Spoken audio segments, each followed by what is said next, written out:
Les tableaux qui parlent. Une série de podcasts par Francis Rousseau. Fernando Amorsolo. Récolte de riz près du mont Mayonne.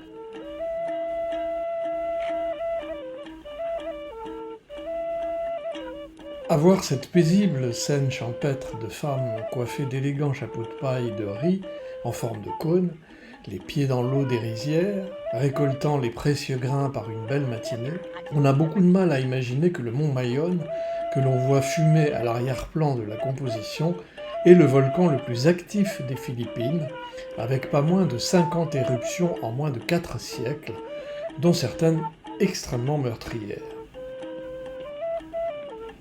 Depuis sa première éruption enregistrée en 1616 jusqu'à aujourd'hui, le mont Mayonne a tué 1200 personnes en 1814, submergé de lave une ville entière, tué 77 autres personnes en 1993, qui ont été emportées par une coulée pyroplastique. À partir de l'éruption numéro 46, qui a eu lieu le 16 mars 2000, les évacuations de population se sont succédé, atteignant jusqu'à plus de 40 000 personnes, comme ce 9 août 2006. La dernière en date des éruptions a eu lieu le 15 janvier 2018, le gouvernement philippin demandant à 12 000 personnes d'évacuer à nouveau un périmètre de sécurité de 7 km autour du mont Mayonne, du fait d'une importante intensification de l'activité. Mais il en va ainsi aux Philippines, à la jonction des plaques eurasiennes et philippines, comme dans beaucoup de lieux de la planète, situés à la jonction des grandes plaques continentales.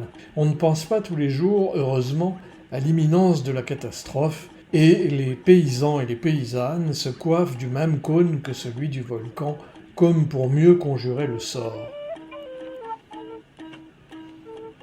Ce cône fumant, presque parfait, du Mayonne, qui lui vaut des comparaisons fréquentes avec le mont Fuji, apporte à ce tableau un contrepoint saisissant à l'atmosphère paisible de la scène de récolte décrite par Amorsolo.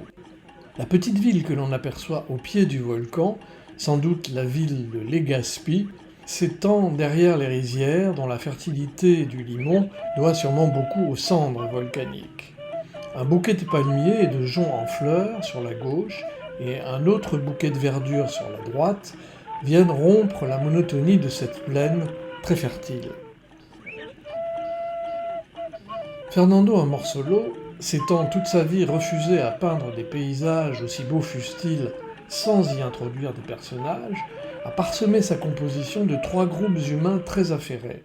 Au premier plan, sous la supervision attentive d'une élégante paysanne coiffée d'un foulard, surmontée du fameux chapeau de paille en forme de cône, 6 autres femmes penchées, dont on aperçoit les reflets dans l'eau de la rizière, s'occupent à planter délicatement le riz.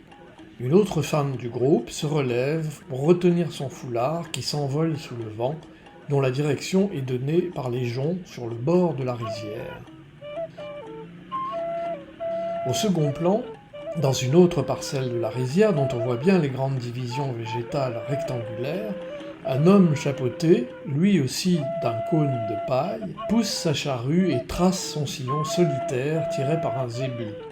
Un peu plus loin encore, dans une autre parcelle, un autre fait de même. Au troisième plan, enfin, devant le bouquet de verdure à droite du cadre, un troisième petit groupe semble s'affairer, pour sa part, à planter le riz, car dans ce limon fertile du volcan, le riz sitôt cueilli est aussitôt replanté pour une nouvelle récolte. Cette paisible scène a été peinte par Fernando Amorsolo en 1950, soit 3 ans après l'éruption majeure qui a eu lieu en 1947. Le talent, pour ne pas dire le génie de Fernando Amorsolo, ne réside de toute évidence pas dans ses prises de position picturales avant-gardistes.